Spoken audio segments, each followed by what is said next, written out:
Assalamualaikum warahmatullahi wabarakatuh. Kami dari kelompok 5 akan mempresentasikan hasil diskusi kelompok kami.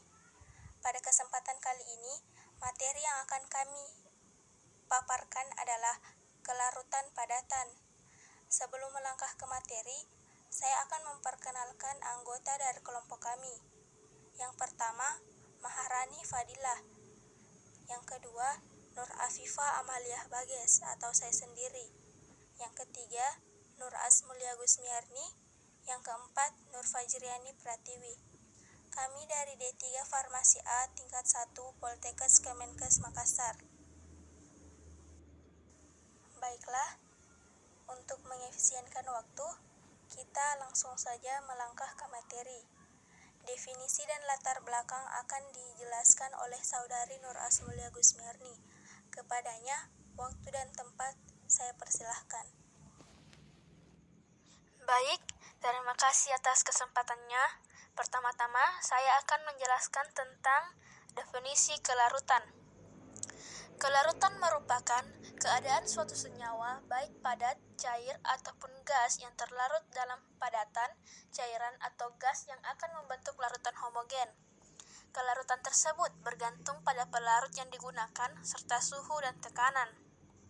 Kelarutan padatan atau kelarutan endapan adalah suatu kondisi kimia dalam cairan, di mana suatu zat padat terdispersi seluruhnya dalam cairan dan pada titik di mana suatu zat padat akan menyebabkan terjadinya endapan. Latar belakang yaitu endapan merupakan zat yang memisahkan diri sebagai suatu fase padat yang keluar dari larutan. Endapan mungkin berupa kristal atau kristalin atau koloid dan dapat dikeluarkan dari larutan dengan cara penyaringan atau pemusingan atau centrifuge. Endapan terbentuk jika larutan menjadi terlalu jenuh dengan zat yang bersangkutan. Kelarutan bergantung pada berbagai kondisi seperti suhu, tekanan, konsentrasi bahan-bahan lain dalam larutan itu, dan pada komposisi pelarutnya.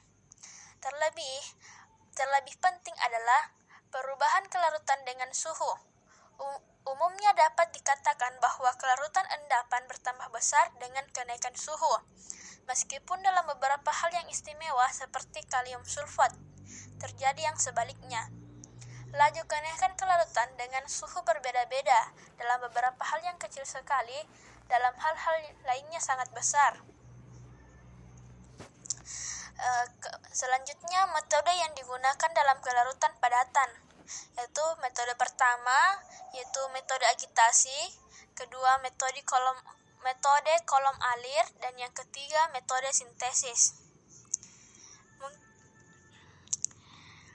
Mungkin itu saja yang dapat saya sampaikan. Saya kembalikan ke moderator. Baiklah, itulah tadi paparan materi dari Saudari Nur Asmulia Gusmiarni. Saya ucapkan terima kasih. Nah, metode yang digunakan dalam kelarutan padatan akan dijelaskan oleh Saudari Maharani Fadilah. Kepadanya, waktu dan tempat saya persilahkan. Metode pertama yang digunakan dalam kelarutan padatan adalah metode agitasi, di mana pada metode agitasi ini, solvent dan solut zat padat dalam jumlah berlebihan diaduk dalam suatu bejana. Sejumlah larutan yang sudah jenuh dipisahkan dari sistem dengan cara disentrifugasi pada suhu di mana tercapai keseimbangan. Difiltrasi menggunakan glass wool atau cukup dituang untuk kemudian dianalisis dengan metode yang sesuai. Metode kedua yang digunakan dalam kelarutan padatan yaitu metode kolom air. Pada metode kolom air, suatu kolom dari gelas atau stainless steel dipak dengan solut zat padat atau dengan suatu bahan pendukung. Solvent dipompa dengan tekanan gas melewati kolom tersebut.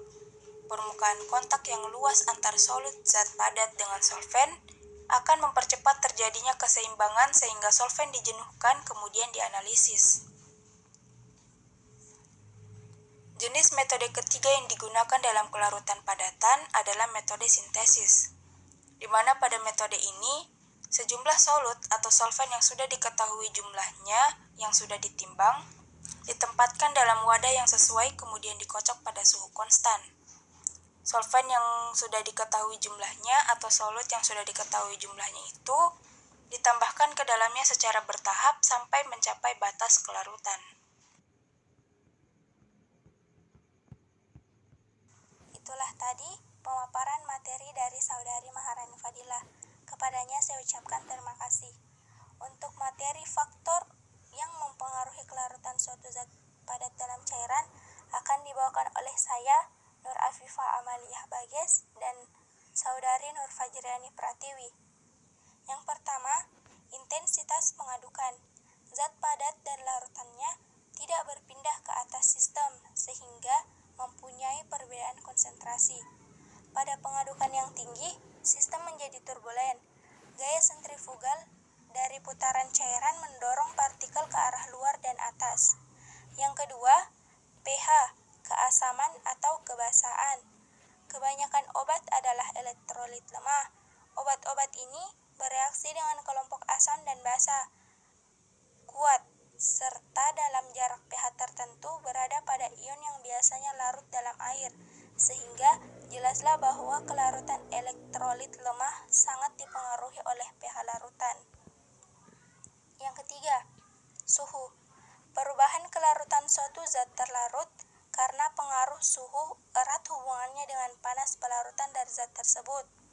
Panas pelarutan didefinisikan sebagai banyaknya panas yang dibebaskan atau diperlukan apabila 1 mol zat terlarut dilarutkan dalam suatu pelarut yang menghasilkan larutan jenuh. Baiklah, untuk bagian ke-4, 5, dan 6 akan dipaparkan oleh Saudari Nur Fajriani Pratiwi. Kepadanya saya persilahkan.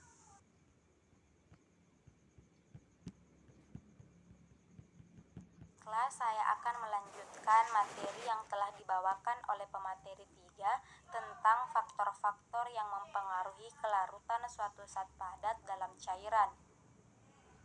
Pada poin keempat yaitu komposisi cairan pelarut.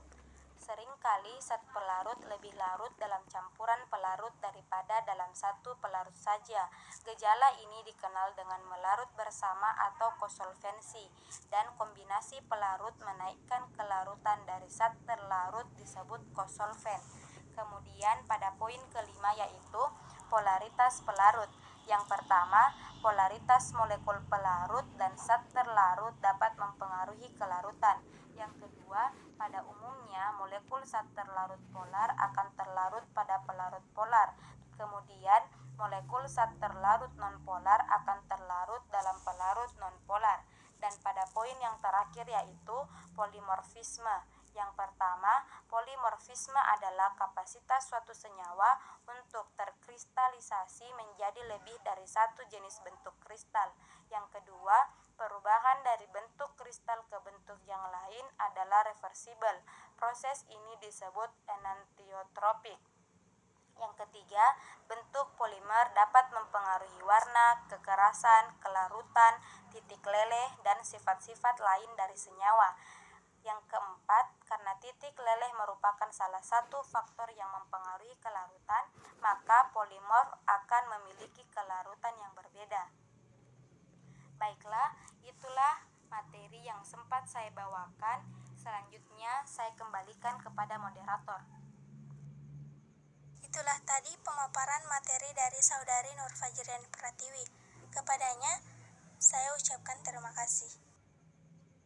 Baiklah, itulah tadi pemaparan materi dari kelompok kami.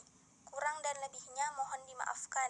Sebelum itu, kami mengucapkan banyak terima kasih kepada Ibu Arisanti selaku dosen farmasi fisika, juga teman-teman sekalian yang telah menyempatkan waktu dan kesempatannya untuk menonton video presentasi dari kelompok kami.